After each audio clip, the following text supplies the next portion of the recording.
नमस्कार दोस्तों, आज हम बात करने वाले हैं मेगास्थनीज के भारत वृतांत के बारे में। मेगास्थनीज ने अपने भारत वृतांत में भारत के बारे में ऐसी कई बातें लिखी हैं जो आपको जानकर आश्चर्य होगा। बात है 305 ईसा पूर्व की, जब अलेक्जेंडर के सेनापति सेल्यूकस ने भारत पर आक्रमण किया। उस समय भारत के राजा चंद्रगुप्त मौर्य हुआ करते थे। चंद्रगुप्त मौर्य ने सेल्यूकस निकेटर को तगड़ी शिकस्त देकर सेल्यूकस निकेटर की बेटी कार्नेलिया के साथ शादी की। संधि में चंद्रगुप्त ने सेल्यूकस निकेटर को 300 हाथी दिए और सेल्यूकस निकेटर के राज्य का कुछ हिस्सा भी ले लिया।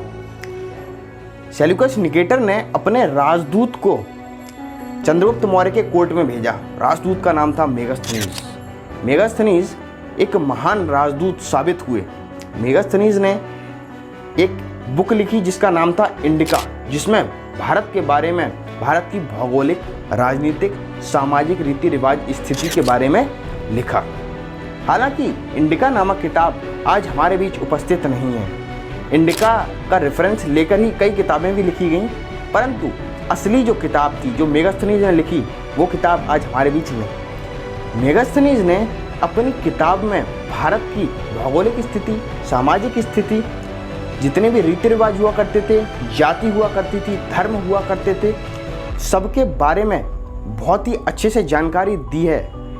उनके अतिरिक्त और कोई ग्रीक कवि नहीं था जो इतनी ज़्यादा जानकारी हासिल कर पाता। इंडिया में आकर बहुत लोगों ने लिखने की कोशिश की, पर किसी ने इतनी जानकारी हासिल नहीं कर पाई।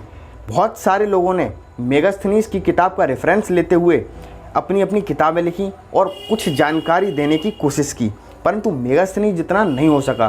दुर्भाग्यवश हम लोगों के पास मेगास्थनीज के बारे में इतनी ज़्यादा जानकारी नहीं है। हमें यह भी नहीं पता कि मेगास्थनीज ने भारत में रहते हुए इंडिका लिखी या जब वह पश्चिम चला गया तब उसने इंडिका किताब लिखी। मेगास्थनीज ने भारत का आकार एक चतुर्भुज के समान बताया है। मेगास्थनीज ने भारत में आकर देखा कि गंगा नामक एक नदी बहती है जो कि उत्तर से दक्षिण की ओर बहती है। गंगा के समान ही एक सिंधु नामक नदी बहती है, वह भी उत्तर से दक्षिण की ओर ही बहती है। सिंधु और हिमालय जिसकी पश्चिमी और उत्तरी भुजाएं हैं, पूर्वी और दक्षिणी भुजाओं के आसपास समुद्र है। मेगास्थनीज ने भारत की जलवायु को सबसे स्वच्छ बताया है।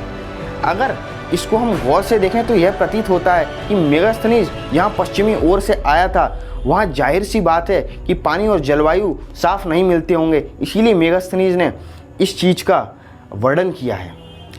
मेगास्थनीज ने यह भी कहा है कि ग्रीष्म ऋतु में अत्यधिक गर्मी पड़ती है और सर्दी में अत्यधिक सर्दी तथा पानी दोनों ऋतुओं में बरसता है।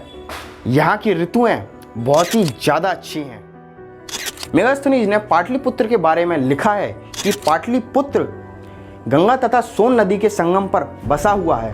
पाटलिपुत्र की लंबाई 88 स्टेडिया यानी कि 8 मील है और चौड़ाई 15 स्टेडिया यानी कि 1.5 मील है। यह नगर चतुर्भुज समान है जिसमें 570 बुर्जियां और 64 दरवाजे हैं। आइए हम बात करते हैं राजप्रासाद।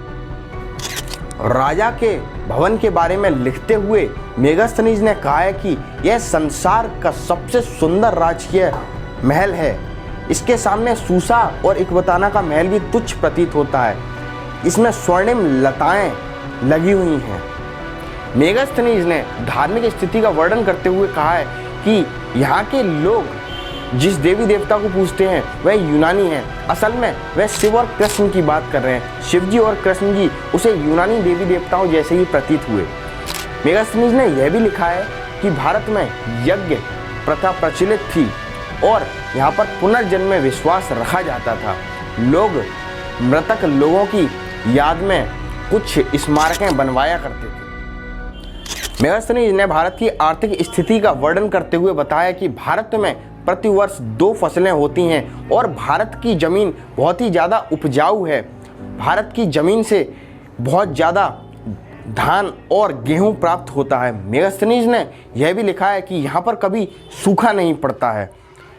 मेगास्थनीज ने लिखा है कि भारत में धंधों की कमी नहीं है। इतने ज़्यादा उद्योग हैं कि भारत में कभी भी पैसों की कमी नहीं होगी और इसका अगर हम आज से कंपैरिजन करें तो आज ज़्यादातर लोग नौकरियों के पीछे भागते हैं, धंधों की कमी है, इसीलिए भारत में इतने ज़्यादा लोग गरीब हैं।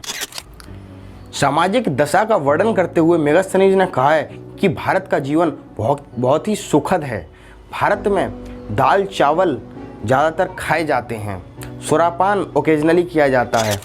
और मेगास्थनीज के अनुसार भारतीय समाज 7 जातियों में बटा हुआ था।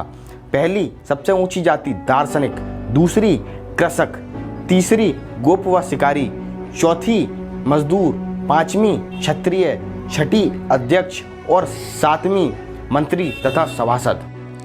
मेगास्थनीज ने राजनीतिक स्थिति के बारे में लिखा है कि राजा राज्य का प्रमुख सेनापति, प्रमुख धर्म प्रवर्तक तथा प्रमुख इंसान हुआ करता था जो सारे काम खुद ही करता था। राजा हर समय अपने कामों में व्यस्त रहता था, जनता की बातों को सुनता था। यहाँ तक कि राजा जब मालिश करवाया करता था उस समय भी जनता की मांगों को सुनता था और जनता को न्याय देता था। राजा रात में अलग अलग शयनागारों में सोता था जिससे कि उसको कोई मार ना सके। राजा को जान का खतरा भी हुआ करता था। नगर का प्रशासन मेगास्थनीज द्वारा 5-5 सदस्यों की 6 समितियों द्वारा किया जाता था, जो समितियां नगर के हर कार्य को राजा की देखरेख में देखा करती थीं। राजा हर समिति को एक एक काम सौंप दिया करता था। दंड व्यवस्था उस समय की इतनी ज़्यादा कठोर हुआ करती थी कि कोई भी गलत काम करने से लोग डरा करते थे। कहा जाता था कि अगर कोई गलत काम करता था तो उसका अंग भंग भी कर दिया जाता था। मेगास्थनीज ने भी अपनी किताब में यही लिखा था कि चोरियां ना के बराबर हुआ करती थी और लोगों को दंड के रूप में उनका अंग भंग कर दिया जाता था। मेगास्थनीज ने सैन्य व्यवस्था के बारे में लिखा है कि 30 सदस्यों की एक महासमिति हुआ करती थी। वो महासमिति 5-5 लोगों की 6 समितियां बनाया करती थी और वह समितियां उनके अंदर जो सेना हुआ करती थी वह अलग अलग कार्य किया करती थी। इस तरह से मेगास्थनीज ने अपनी किताब में भारत के बारे में, मौर्यकालीन युग के बारे में इतना ज़्यादा लिखा है कि मैं अगर आपको बताऊंगा तो वीडियो और भी ज़्यादा लंबी हो जाएगी। इसीलिए मैं अपनी जानकारी यहीं समाप्त करता हूं। मिलते हैं आपसे अगली वीडियो में।